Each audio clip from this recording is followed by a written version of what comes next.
Before we get going today, I want to mention an incredible clinic opportunity with Lauren's First and Goal Clinic.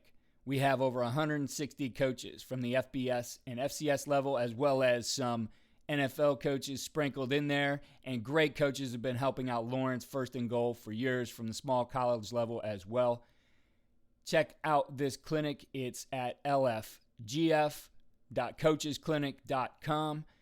These coaches who are presenting are giving back to the game and helping a great foundation. Lauren's First and Goal was set up as a camp that was run yearly. Right now with the pandemic, that camp cannot be run, and unfortunately, the fundraising efforts have come to a halt because there isn't a camp. Until now with this clinic, the clinic raises money for research for pediatric brain tumor as well as cancer services. Again, go to lfgf.coachesclinic.com to see the lineup headlined by guys like Mac Brown, Luke Fickell, Dan Quinn, former NFL head coach, and Greg Schiano. We have many more who are being added to the list.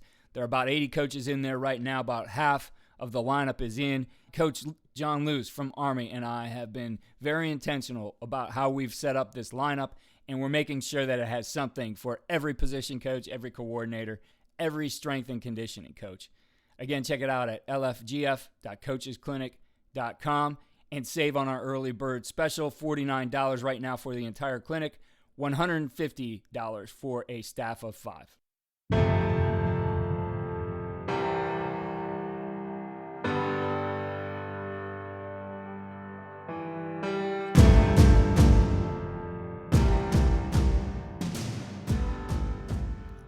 Today's podcast is a Quickcast from our archives. This is a tool I really like to use as a coach, something that I picked up at a coach's clinic called the Leadership Ladder.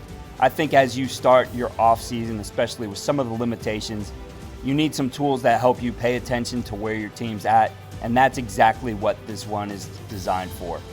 Check it out. Welcome to the Coaching Coordinator Podcast. We take another page out of my notebook today, and we're going to focus on leadership. This is the time of the year where we're trying to figure out who are the leaders for next year's team. We want to see those things develop. We certainly want to help our players along the way. And one of the tools that I always use is something I picked up at a coach's clinic. I believe it was at the Ohio High School Football Coaches Association clinic, one of the best clinics, in my opinion, in the country. And one of the speakers there was Gregg Brandon, who was at the time the head football coach at Bowling Green State University. Currently, he's the head football coach at the Colorado School of the Mines. And he shared this leadership ladder, and it really simplified the different levels that people get to in terms of being to lead others. And it was something then that I turned into a tool to share with my players. It was something we put in our players' manuals. Everybody saw what this was from our freshmen on up. We really started to emphasize it at this time of the year, every year, to see where are the leaders for next year's team. Every part of the offseason would begin with something that was more coach-driven in terms of setting players' goals, helping them see where they need to get, and starting to move them along that path. But eventually, you're going to have to turn this over to your seniors, because the teams that are most successful can always point to having strong senior leadership, having strong leaders on their team.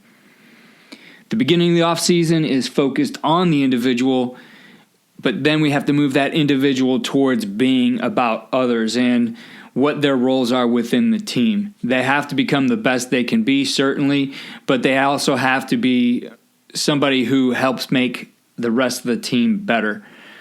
So we started to emphasize this leadership ladder, and I'll share both a copy of it in our show notes as well as a blank one. You can download the Word document and put your logo on there. I think it's a useful tool.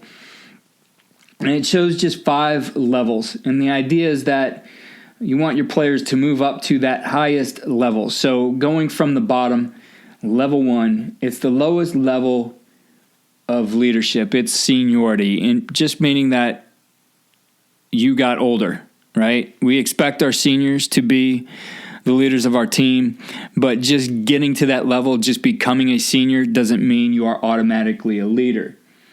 The next level is selfish, and It's players who basically are doing things for the benefit of themselves. And we do start that way in the offseason. I think a lot of those guys are focused on what do I need to do to earn my role. And so there is a little bit of that selfish focus on here's what I need to do to achieve my goals. But again, we have to move those guys out of that individual thinking and moving to better the team.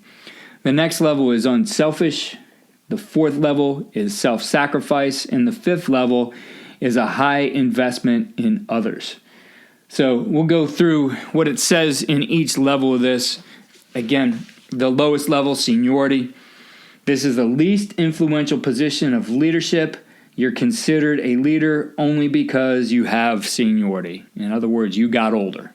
Not a whole lot there to developing the skill of becoming a leader. Level 2 is selfish. A bond has been established with your teammates. Specific people are following you, but you have not invested in the team. Your actions are not consistent. The third level is unselfish. You are producing results. You are more action than talk and committed to the offseason. People are following your example. However, you are doing things mostly because it benefits you as an individual. We see that all the time. Guys who want that position, they're doing it for unselfish reasons. They haven't quite figured it out yet that the reason they have to be doing it is really for others rather than for themselves, but they're moving up that ladder. The fourth level, self-sacrifice. You are 100% committed to the team.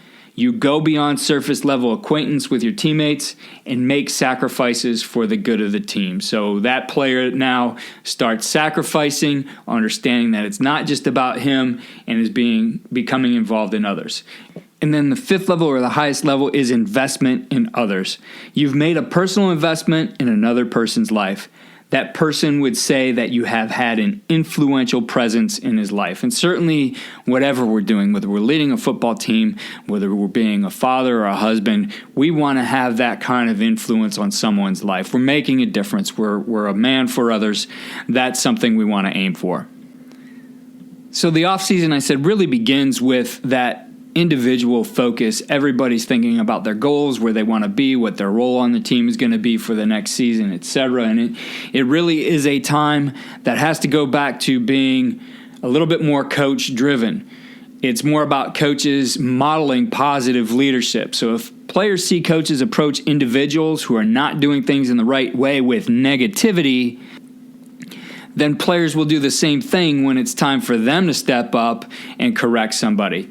So as frustrating as it might become at times, a positive approach gets better results. It's all about building a rapport with the guys, and you need to teach them to build that rapport with each other. And if it's built around positive interactions, you're going to have a much better chance for success than if you're grinding guys down, if it's based on negativity. Those kinds of things don't necessarily work as well. As a staff, we utilize this tool to really see where guys are at. We want to help them move up that ladder. We want to move them from somebody who is selfish to somebody who is investing in others. Modeling is part of it. Communication is the other part. So this tool isn't just something that was, nice with our logo on it. We hand it out. We go to it often, and we talk to the players about where we see they're at, and we bring up specific examples to them of, this is what I saw you do in the weight room today.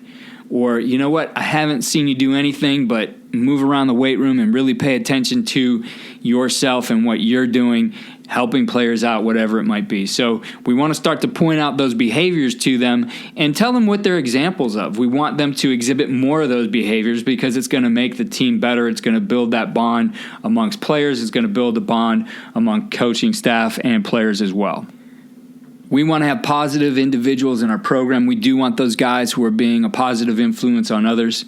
And from time to time, you're going to have that player who just doesn't seem to be moving along. And I think at some point, you have to think about making a decision on how do you help that guy change.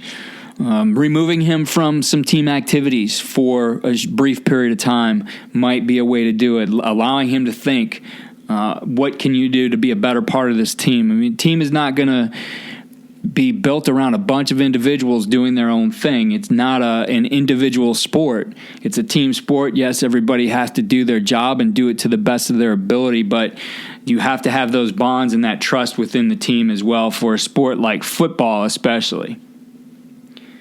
As we move through the winter months, we start getting closer to spring. That's when we would start to focus a little bit more about creating opportunities through team competition and activities for our leaders to take over. And eventually we want those daily workouts turned over to the guys who are starting to emerge as our leaders. A lot of time it is those seniors. Other times there's some underclassmen who work into that as well.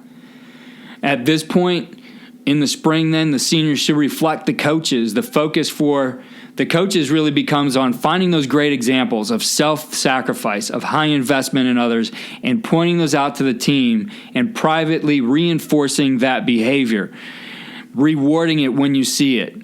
When you don't see it, it's not necessarily calling out that guy all the time. It's sometimes talking to him privately and pointing some of those things out where he can be better. We want, again, this to be a positive experience for these guys and to learn and grow and see that the best examples of this are the ones we really want, we're going to focus on and reward and acknowledge.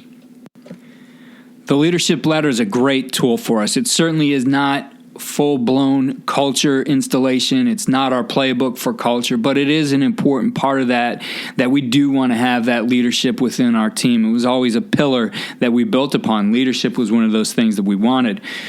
For those of you who have listened to the podcast before, you know I do quite a few of these with Brian Kite, and you can go back through our leadership journey. We have 2 seasons of those. I want to say we're somewhere around 30 to 35 episodes that you can focus on some of those details within each one on how you build a culture. We just had a great one with Brian this past week where we talked about some of those things you need to think about in being yourself when you're building that culture and how it needs to fit with you as a coach. I've also pointed out a couple times now of a tool I really like, Tim Sauer, who put together what he calls his freak, what it means to be a freak, when simply was all the behaviors that he wanted within his program, and those were driven by beliefs. And the idea, if you've listened to BK, is beliefs drive the behaviors that create the results. That's what culture is, and I think Coach did a great job of laying that out. If I was leading a team right now at this point, I definitely would put those things together just like he did in all those different areas. I'll put a link to that in show notes if you haven't seen it, and we shared his example there as well.